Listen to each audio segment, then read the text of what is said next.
Bab 20. Di luar Dr. Lee dan Anna berjalan dengan terburu-buru. Anna terlihat sedikit berlari untuk mengimbangi jalan pria yang masih menggenggam tangannya. Wajah tampannya terlihat ditekuk, rahangnya mengeras dan mata tajamnya menyorotkan amarah. Sesampainya di trotoar jalan barulah pria itu melepaskan genggaman tangannya. Kini ia bertolak pinggang masih dengan wajah memerah menahan amarah. Dadanya naik turun, napasnya tersengal-sengal. Bagaimana bisa mereka menghinamu seperti itu? Seandainya dia bukan perempuan, aku sudah memukulnya tadi. Geramnya sambil menatap Anna yang hanya diam terlihat berpikir. Apa yang kau pikirkan? Tidak usah khawatir, semua akan baik-baik saja. Lanjutnya berusaha menenangkan Anna yang kini menatapnya beberapa saat, kemudian memukul lengannya dengan sangat kencang. Apa sebenarnya yang kau pikirkan tadi?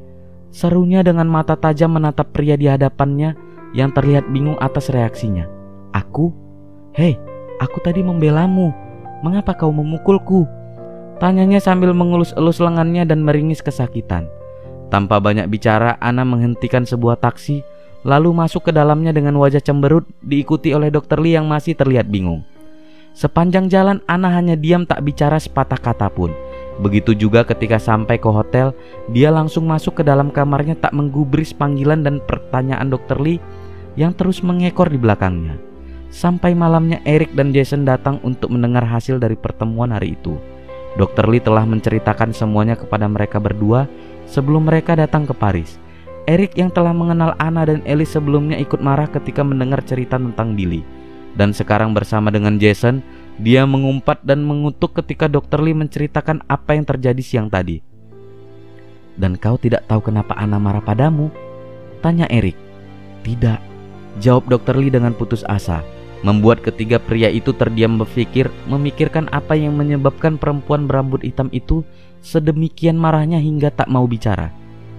Kita akan mencari tahu sekarang, ujar Jason sambil berdiri lalu berjalan keluar menuju pintu kamar hotel Anna. Apa yang kau lakukan?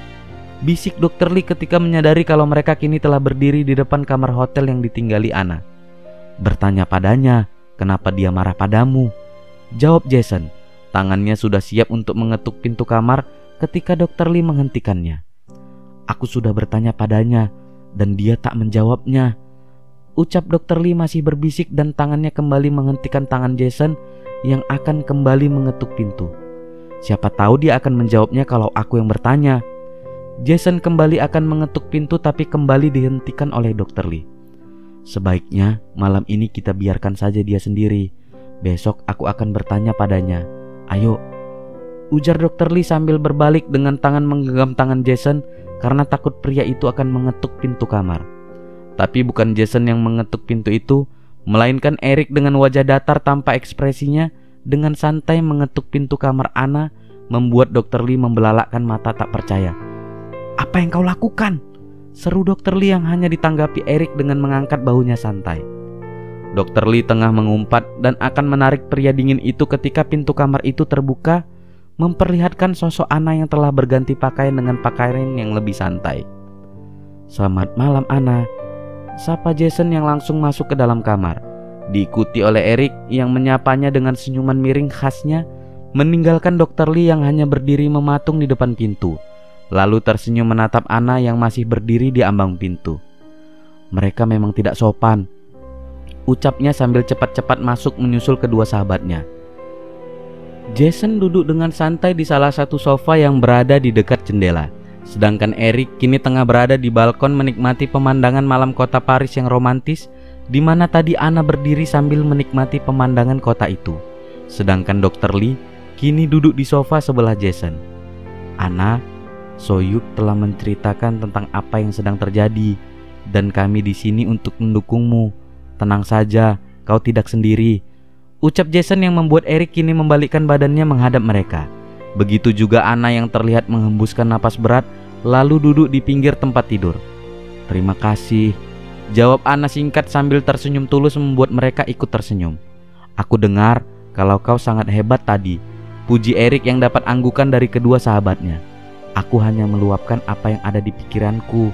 Bagaimana bisa mereka melakukan itu kepada kami? Ujar Anna sambil menggelengkan kepala. Kalian seharusnya berada di sana dan melihat langsung bagaimana Ana membuat mereka semua tak berkutik, ujar Dr. Lee bangga. Tapi pada akhirnya apa yang diucapkan pengacara mereka memang benar adanya. Ucap Ana lemah, aku pasti kalah. Tidak, itu tidak akan terjadi, ujar Dr. Lee dengan penuh keyakinan membuat Ana kembali menatapnya dengan tajam. Dan kau, bagaimana bisa kau mengatakan kalau kau sudah mendaftarkan pernikahan kita? Seru Ana sambil berdiri dan menunjuk Dr. Lee dengan marah, membuat semua orang kini menatap pria berkulit pucat itu dengan pandangan tak percaya. Apa? Seru Jason dan Eric berbarengan. Ana, bukankah pengacara kita mengatakan kalau satu-satu cara untuk membuatmu memenangkan kasus ini adalah kau menikah denganku? Ujar Dr. Lee tak memperdulikan tatapan tak percaya dari kedua sahabatnya. Tapi kita tidak menikah, seru Ana. Bagaimana kalau mereka mengecek kebenaran tentang itu dan mengetahui kalau kau berbohong? Itu hanya akan semakin memperkeruh keadaan, lanjutnya dengan putus asa. Jadi ini alasanmu marah padanya? Tanya Jason yang dapat anggukan dari Ana. Sedangkan Eric terlihat dia mematung mendengar itu semua. Dia bahkan menyuruh mereka untuk mengecek aset pribadinya. Ana membuang napas berat dan kembali duduk di atas tempat tidur terlihat sangat lelah dan tertekan. Bagaimana kalau mereka benar-benar melakukan itu?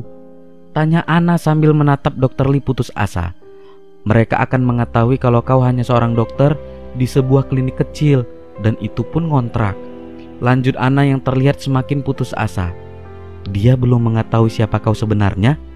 Bisik Jason menggunakan bahasa Korea yang dijawab Dr. Lee dengan menggelengkan kepala, dan membuat Jason mengangguk sambil menahan senyumnya. Bagaimana kalau mereka menuntutmu karena berbohong atau mungkin penipuan? Tanya Ana dengan penuh emosi. Ana, semua akan baik-baik saja. Kekhawatiranmu itu tak akan terjadi, ucap Jason membuat Ana menatapnya. Bagaimana kau bisa begitu yakin? Karena dia adalah Lee Soyuk. Yang harus kau lakukan adalah percaya padanya. Ana terdiam mendengarkan ucapan Jason, kemudian kembali membuang nafas berat. Aku percaya padanya, tapi Ana, hanya itu satu-satunya cara untuk membuat Alice tetap bersamamu, dengan mengatakan kalau kau sudah mendaftarkan pernikahan kita. Iya, dan kita akan melakukannya.